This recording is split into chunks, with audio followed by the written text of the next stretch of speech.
በስመ አብ ወወልድ ወመንፈስ ቅዱስ አሃዱ አምላክ አሜን። ኦሪት ዘሌዋውያን ምዕራፍ 15 ከቁጥር 1 እስከ ፍጻሜ ምዕራፍ። እግዚአብሔርም ሙሴንና አሮንን እንዲህ ብሎ ተናገራቸው።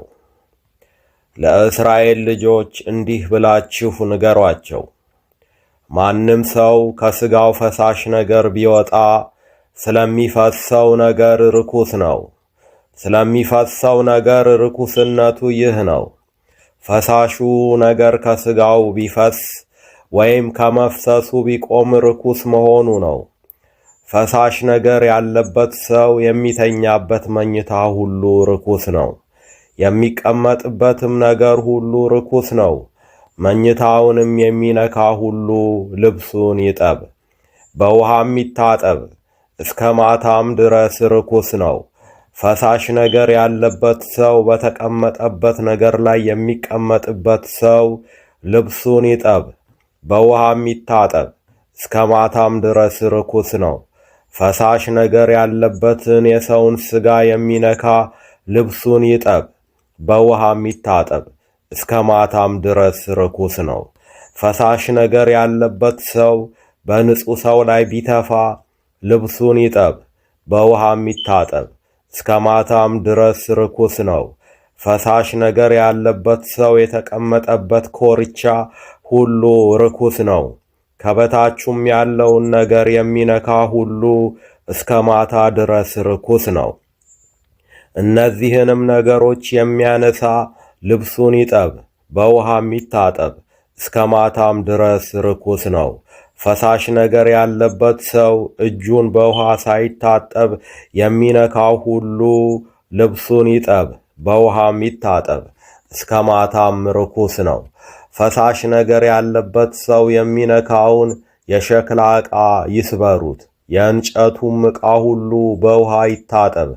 ፈሳሽ ነገር ያለበት ሰው ከፈሳሹ ነገር ሲነጻ ስለ መንጻቱ 7 ቀን ይቆጥራል።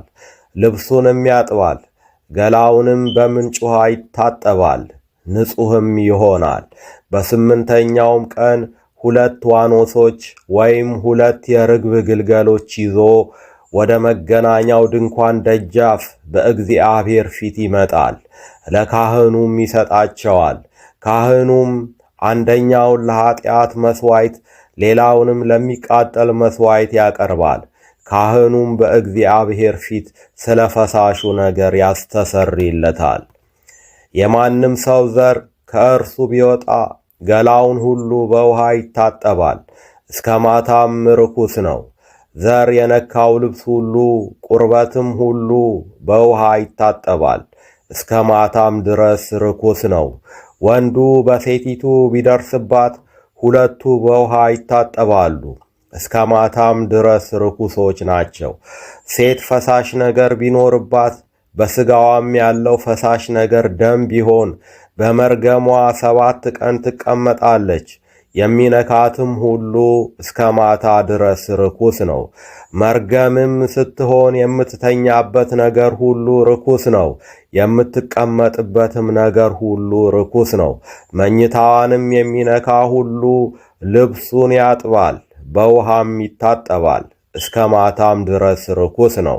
የምትቀመጥበትንም ነገር ሁሉ የሚነካ ሁሉ ልብሱን ያጥባል፣ በውሃም ይታጠባል፣ እስከ ማታም ርኩስ ነው። በመኝታዋም ላይ ወይም በምትቀመጥበት ነገር ላይ ቢሆን ሲነካው እስከ ማታ ድረስ ርኩስ ነው። ማንም ከእርሷ ጋር ቢተኛ መርገሟን ቢነካው 7 ቀን ርኩስ ነው። የሚተኛበትም መኝታ ሁሉ ርኩስ ነው።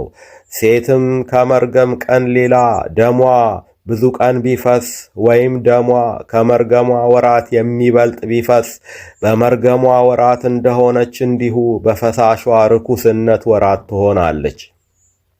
ርኩስ ናት። ደሟን በሚፈስበት ወራት ሁሉ የምትተኛበት መኝታ ሁሉ በመርገሟ ጊዜ እንደነበረው መኝታ ያለ ይሆንባታል። የምትቀመጥበት ነገር ሁሉ እንደ መርገሟ ርኩስነት ርኩስ ነው። እነዚህንም ነገሮች የሚነካ ሁሉ ርኩስ ነው። ልብሱንም ያጥባል፣ በውሃም ይታጠባል፣ እስከ ማታም ርኩስ ነው። ከፈሳሿም ብትነጻ 7 ቀን ትቆጥራለች። ከዚያም በኋላ ንጹሕ ትሆናለች። በስምንተኛውም ቀን 2 ዋኖሶች ወይም 2 የርግብ ግልገሎች ይዛ ወደ ካህኑ ወደ መገናኛው ድንኳን ደጃፍ ታመጣቸዋለች። ካህኑም አንደኛውን ለኃጢአት መሥዋዕት ሌላውንም ለሚቃጠል መሥዋዕት ያቀርባል። ካህኑም ስለ ፈሳሿ ርኩስነት በእግዚአብሔር ፊት ያስተሰርይላታል። እንዲሁም በእነርሱ መካከል ያለችውን ማደሪያዬን ባረከሱ ጊዜ በርኩስነታቸው እንዳይሞቱ የእስራኤልን ልጆች ከርኩስነታቸው ለያቸው። ፈሳሽ ነገር ላለበት ሰው ይረክስም ዘንድ ዘሩ ለሚወጣበት ሰው በመርገሟም ለታመመች ፈሳሽም ነገር ላለባቸው ለወንድም ለሴትም የረከሰችንም ሴት ለሚገናኝ ሰው ሕጉ ይህ ነው። ይቆየን። ወስብሐት ለእግዚአብሔር።